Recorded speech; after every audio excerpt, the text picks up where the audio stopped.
चौरा गांव के खेतों में इन दिनों खुदाई का काम चल रहा था। असल में इसी गांव से होकर एक अच्छी सड़क गुजरनी थी, इसलिए यहाँ खुदाई शुरू की गई थी। अचानक एक दिन खुदाई करने वाली मशीन से कुछ टकराता है। बाद में जब खोजबीन की जाती है तो वहां से 2 कंकाल मिलते हैं।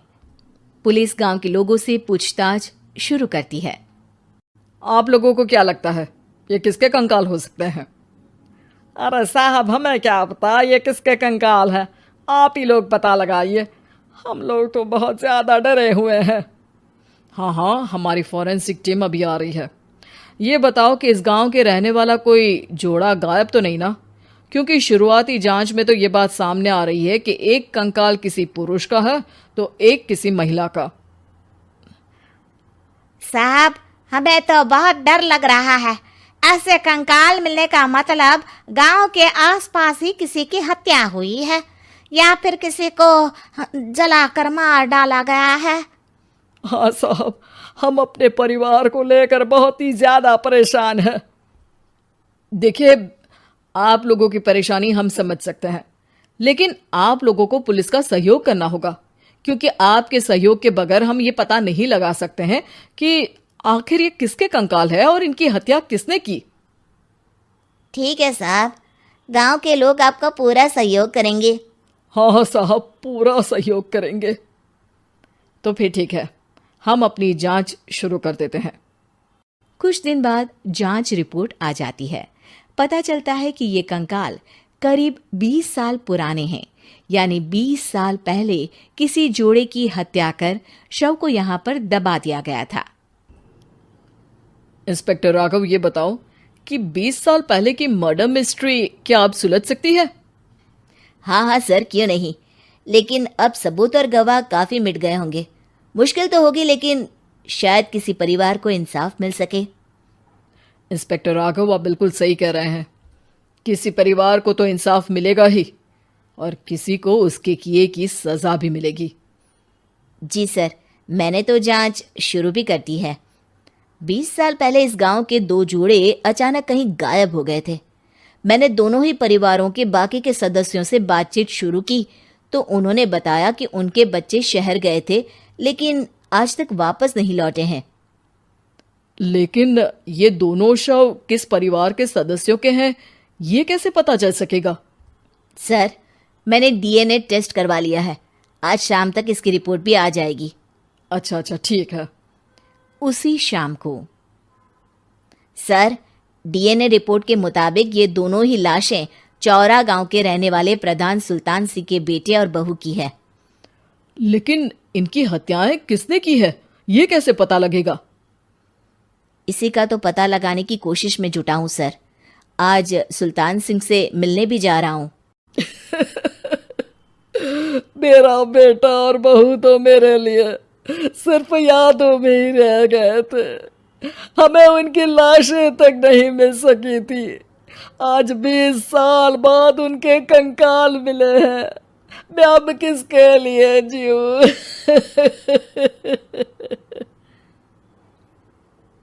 लेकिन सर, क्या आपकी किसी से कोई दुश्मनी थी? अपने बेटे बहू की हत्या के लिए आप किसे जिम्मेदार मान रहे हैं? अब मैं किसका नाम बोलूं? मेरी तो किसी से दुश्मनी नहीं थी, बस मेरे बेटे बहू को कोई वापस ला पाता।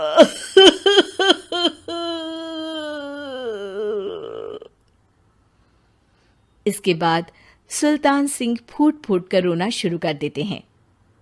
सर, अब आप इनका अंतिम संस्कार करवा सकते हैं। कम से कम इनका शरीर ना सही, इनका कंकाल तो आपको मिला है। लेकिन हाँ, अगर आपको कुछ भी याद आए तो ज़रूर बताइएगा। मेरी तो बेटा अब उम्र हो गई है, लेकिन मेरे बेटे और बहू के हत्यारों का ज़रूर पता लगाइएगा, क्योंकि जब तक हत्यारे पकड़े नहीं जाएंगे मेरा मन नहीं मानेगा। सर, हमारी पूरी कोशिश रहेगी हत्यारे को पकड़ने की। लेकिन एक बात बताइए, उस वक्त आपको किस पर शक गया था? उस वक्त मेरे एक ड्राइवर को पकड़ा गया था, लेकिन सबूतों के अभाव में उसे छोड़ दिया गया था। अच्छा, और ड्राइवर पर कैसे शक हुआ था? क्योंकि उस दिन ड्राइवर छुट्टी पर था। उस समय लेकिन लाश क्यों नहीं मिल सकी थी? उस वक्त पुलिस ने बहुत कोशिश की थी, लेकिन दोनों की डेड बॉडी नहीं मिल सकी थी। ठीक है, हमारी तफ्तीश चल रही है, मैं फिर आऊंगा। इसके बाद इंस्पेक्टर वहां से चला जाता है और सुल्तान सिंह अपने बेटे और बहू की याद में खो जाते हैं।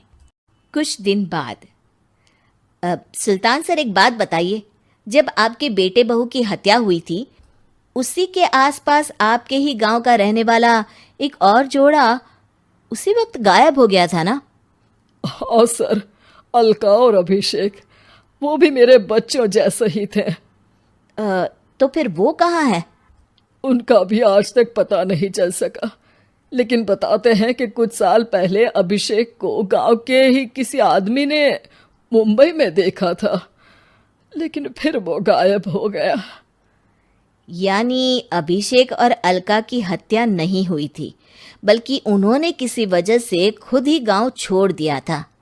हाँ, हो सकता है, क्योंकि अभिषेक मेरे बेटे संतोष का अच्छा दोस्त था और उसका मेरे घर भी आना जाना लगा रहता था। हो सकता है कि उसने मेरे बेटे और बहू के बारे में सुन लिया हो और ये गांव छोड़ दिया हो सकता है। उनके परिवार का कोई अब नहीं रहता क्या इस गांव में? अब तो कोई नहीं रहता। एक चाचा थे, लेकिन उन्होंने भी अपना पुश्तैनी मकान बेच दिया है। वो भी अब कहीं शहर में ही बस गए हैं। ओह, अभिषेक और अलका के बारे में भी पता लगाना होगा। हो सकता है कि वही इस हत्या के बारे में कुछ बता सके। हो तो सकता है, लेकिन वो बेचारे तो खुद ही वक्त के मारे थे, वो क्या बताएंगे। फिर भी सर, जब केस दोबारा खुला है तो जांच तो करनी ही पड़ेगी, और इस बार तो लाशें भी बरामद हुई है। कुछ दिन तक लगातार तफ्तीश चलती रही। एक दिन थाने से सुल्तान सिंह को फोन आता है। हाँ, कौन बोल रहा है? सर, मैं कांस्टेबल तुलाराम बोल रहा हूँ थाने से। आपको थाने आना पड़ेगा। थाने? लेकिन क्यों? सर, किसी की पहचान करवानी है। अच्छा ठीक है, मैं दोपहर तक पहुंचता हूँ। सुल्तान सिंह दोपहर में थाने पहुंचता है। कई पुलिस के अधिकारी वहां मौजूद रहते हैं। सर, आपके बेटे की हत्या का रहस्य आज शायद सुलझ जाए। अच्छा इंस्पेक्टर राघव, पर वो कैसे? सर, उस आदमी को देखिए, क्या वही अभिषेक है? सुल्तान सिंह की आंखों में हैरानी से आंसू आ जाते हैं। हाँ सर, यही अभिषेक है। ये आपको कहाँ से मिला? सिर्फ अभिषेक ही नहीं, बल्कि इसकी पत्नी अलका भी इसके साथ है। मैडम, जरा अभिषेक की पत्नी को लाइए। जैसे ही अलका को पेश किया जाता है, सुल्तान सिंह जमीन पर गिर जाते हैं। सुल्तान सर, क्या हुआ आपको? आप अलका को देखकर गिर क्यों गए? सुल्तान सिंह सर पकड़कर बैठ जाते हैं। ये अलका नहीं, बल्कि ये तो मेरी बहू रितु है। पूरा थाना एक दूसरे का मुंह देखने लगता है। क्या? इसके बाद हर किसी को दो कंकाल और हत्या का रहस्य समझ में आ गया। अभिषेक और रितु ने मिलकर संतोष और अलका की हत्या की थी और लाश को जमीन के नीचे दबा दिया था। आज 20 साल बाद इस हत्या का रहस्य खुल सका था कि अवैध प्रेम संबंध में दो मासूमों की जान गई थी।